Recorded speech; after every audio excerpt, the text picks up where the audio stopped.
अस्सलाम वालेकुम and hi everyone. बच्चों, आज का हमारा टॉपिक है collision theory of chemical reactions. और ये जो थ्योरी है इसका हमें कोई भी मैथमेटिकल डेरिवेशन नहीं करनी, सिर्फ और सिर्फ इसका एलिमेंट्री आइडिया ही देना है। ये थ्योरी 1916 से लेकर 1918 के टाइम पीरियड के बीच बीच डेवलप्ड हुई।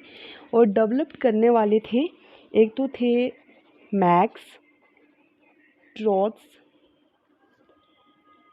और दूसरे थे विलियम लेविस। ठीक है, इन्होंने ये थ्योरी डेवलप्ड की। अब डेवलप्ड की किसके बेस पर?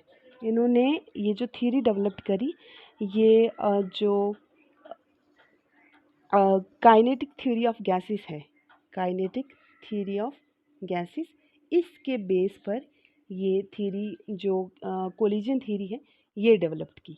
ठीक है, अब ये थ्योरी बोलती क्या है? देखो, इस थ्योरी के अकॉर्डिंग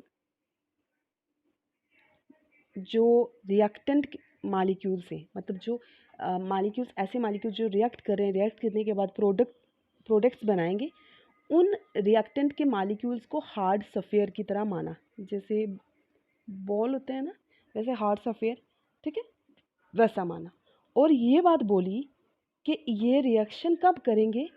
जब इनके अंदर कोलिजन होगी। कोलिजन का मतलब क्या होता है? एक दूसरे के साथ टकराएंगे। ठीक है, जब एक दूसरे के साथ टकराएंगे तो उस टाइम क्या होगा? केमिकल रिएक्शन होगी। ठीक है, अब एक टर्म है कोलिजन फ्रीक्वेंसी। कोलिजन फ्रीक्वेंसी वो क्या होती है? देखो, हमारे पास मैंने एक बीकर लिया, इस बीकर में मैंने डाला रिएक्शन मिक्सचर, मतलब जो जो हमें रिएक्टेंट चाहिए जिससे हमारी रिएक्शन चलेगी। ठीक है, प्रैक्टिकल्स आपने करे होंगे,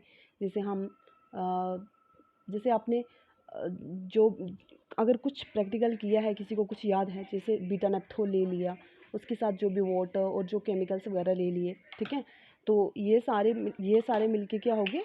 रिएक्शन मिक्सचर। तो अब इस रिएक्शन मिक्सचर को हमने इस बीकर में ले लिया। ठीक है, वही रिएक्टेंट के मालिक्यूल्स होंगे और उनको हमने कंसीडर क्या किया हुआ है? हार्ड सफ़ेयर्स। ठीक है, अब इस बीकर के अंदर आपको पता है पर यूनिट वॉल्यूम, मतलब हर एक यूनिट वॉल्यूम में, मतलब एक यूनिट वॉल्यूम में, पर यूनिट वॉल्यूम में, पर सेकंड में, मतलब जैसे मतलब अगर एक यूनिट वॉल्यूम हमने बोला तो हमने बोला कि 1 यूनिट वॉल्यूम 1 सेकंड हो गया ना। तो यहाँ पर हम क्या बोलेंगे? पर यूनिट वॉल्यूम, मतलब पूरे बीकर के अंदर जो भी पर यूनिट वॉल्यूम है, एक यूनिट वॉल्यूम है, उसमें पर सेकंड में, मतलब एक सेकंड के अंदर, पर सेकंड, हर यूनिट वॉल्यूम में पर सेकंड में कितने नंबर ऑफ कोलिजन हो रही हैं, मतलब कितनी बार आपस में मालिक्यूल्स, हार्ड सफियर रिएक्टेंट के मालिक्यूल आपस में टक्कर खा रहे हैं।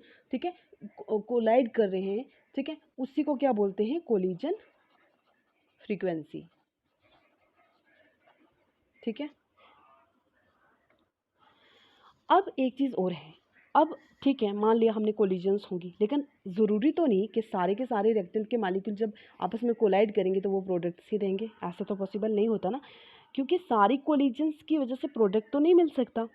अब जो कोलिजन्स होती हैं रिएक्टिंग मालिक्यूल्स के बीच, जिनकी वजह से प्रोडक्ट्स बनते हैं ना, मतलब देखो, जैसे ये बहुत सारे मालिक्यूल्स हैं, रिएक्टेंट मालिक्यूल, हार्ड सफ़ेयर, आपस में रिएक्ट करेंगे। रिएक्ट करने के बाद कुछ कोलिजन्स ऐसी होंगी जिनकी वजह से प्रोडक्ट्स बन जाएंगे, है ना। और कुछ कोलिजन्स मतलब वो कामयाब नहीं होंगी, उनसे प्रोडक्ट नहीं बनेगा। अब जो यहाँ पर वो कोलिजन्स जिनकी वजह से, वो सक्सेसफुल कोलिजन्स, ठीक है, जिनकी वजह से जो प्रोडक्ट्स की फॉर्मेशन हो रही है, उन कोलिजन को बोला जाता है इफेक्टिव कोलिजन्स। Effective collisions. ठीक है, आई होप आपको समझ आ गई होगी। ठीक है, अब अफेक्टिव कोलिजन्स के लिए जो रिएक्टिंग स्पीशीज हैं उनको क्रॉस करने पड़ते हैं कुछ बैरियर। ठीक है, 2 बैरियर होते हैं, एक होता है एनर्जी बैरियर और दूसरा होता है ओरिएंटेशन बैरियर। ठीक है, अब एक बात और, कल के लेक्चर में मैंने आपको बताया था कि जैसे मालिक्यूल्स हैं, ठीक है, अब मालिक्यूल्स के पास कुछ मतलब सर्टेन मिनिमम एनर्जी होनी चाहिए, जिसकी वजह से वो क्या करेंगे, रिएक्शन शो करेंगे, है ना। तो वो सर्टेन मिनिमम एनर्जी को हमने बोला था थ्रेशहोल्ड एनर्जी, थ्रेशहोल्ड एनर्जी, ठीक है।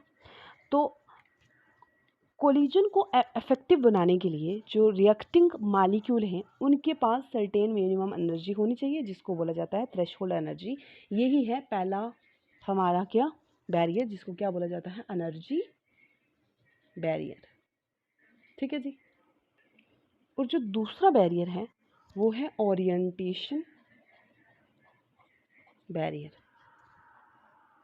ओरिएंटेशन बैरियर में क्या है, सेकंड पॉइंट है, पहला कौन सा था, एनर्जी बैरियर, जिसमें मैंने क्या बोला कि थोड़ी बहुत मिनिमम एनर्जी होनी चाहिए, जिसको थ्रेशहोल्ड एनर्जी बोला, तभी जिसकी वजह से क्या होगा, प्रोडक्ट वो कोलिजन्स मतलब रिएक्शन हो पाएगी, ठीक है।